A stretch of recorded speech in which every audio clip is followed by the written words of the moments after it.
Politique RDPC, dernière journée de la tournée de travail du patron politique du département de l'Océan dans les 9 sections que compte ce département.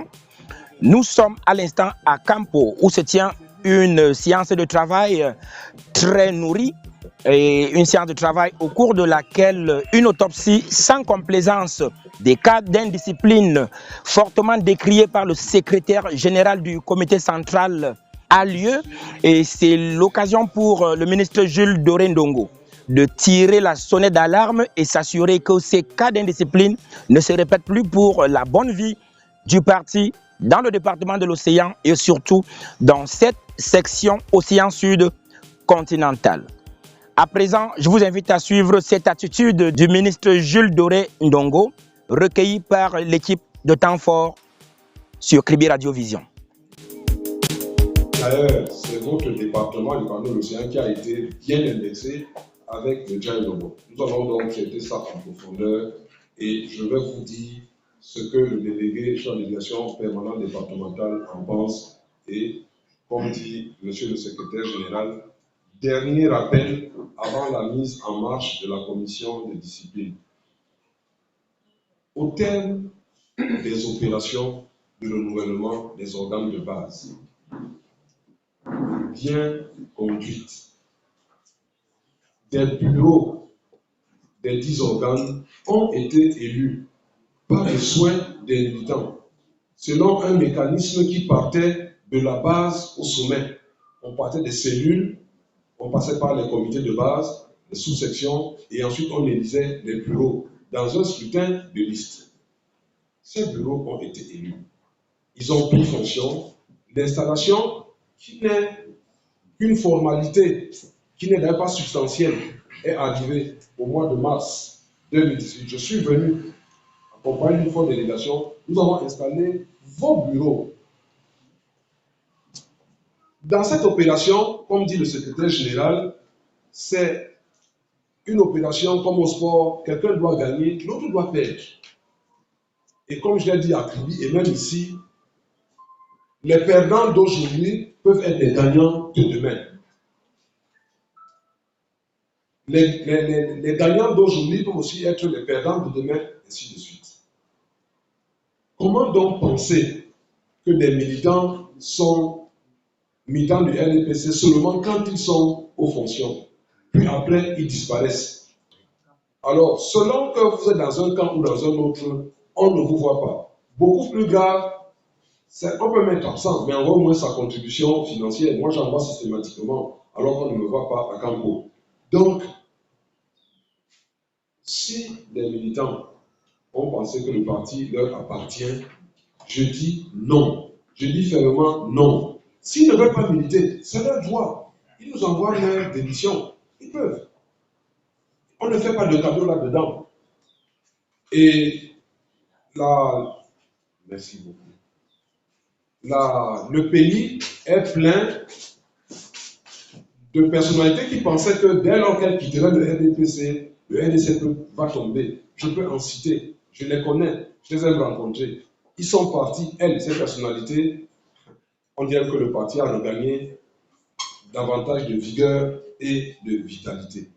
Que certains rentrent dans l'absentéisme, dans les différences et attendent seulement les prochaines élections. Mais qui leur a dit qu'au moment des élections, eux, ils seront autorisés à déposer même leur candidature? Qui leur a dit ça? Un délégué permanent départemental qui va regarder, un délégué régional. On ne peut pas imaginer une réunion comme celle-ci et nous avons 9 conseillers municipaux sur 24, un étant décédé.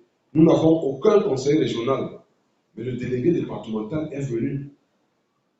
Vous avez regardé la télévision récemment, le délégué départemental du Oignon, le sénateur Amama, a présidé une réunion comme celle-ci. Mais lui n'est parti qu'au chef-lieu. Et il a fait venir tout le monde au chef-lieu. Moi, je viens vers vous. Je dis non, ils ne vont pas dépenser. Je vais aller les trouver sur place. Et je me tape 9 sections avec le sénateur, avec le député. Et sur 24, il y a des conseils municipaux. Bon, certains m'ont écrit, mais il faudra que ces documents soient par WhatsApp et que je les joigne parce que je vais être au secrétaire général. fait écrire au secrétaire général. Et les gens qui pensent que eux là, ils attendent seulement le renouvellement des organes de base pour sortir, ils se sont trompés. Déjà parce qu'avant cela, ils pourraient ramasser une exclusion de 2 ans qui permettra que l'office soit écarté. Parce que les bureaux en poste ont à peine 2 ans, quelques mois de travail. Donc on va leur donner 3 ans. Comme ça, on les tient un peu loin. D'autres auront 18 mois. Vous pensez qu'on fait toutes ces poussiéreuses parce que nous sommes... Non. Nous venons véritablement travailler. Nous prenons ça au sérieux. On vous désigne le délégué départemental. Vous devez rendre compte au secrétaire général comment ça se passe. C'est pour ça que je n'ai pas beaucoup apprécié. J'ai eu un type de discours qu'on appelle un rapport de politique générale. J'aurais voulu avoir les détails sur les programmes de section, ainsi de suite. Sur les activités génératrices de revenus, on a parlé du port. Qu'est-ce que vous faites pour que la tomate qu'on va manger au port des Crédits parte de Campo et que les femmes qui la cultivent aient des revenus? Je n'ai pas vu ça. Qu'est-ce que nous faisons? Nous achetons des motos pour mettre en circulation ici dans la ville. Il y a tellement d'idées. Aujourd'hui, disait le secrétaire général, le parti doit être la locomotive dans les activités génératrices de revenus au plan local.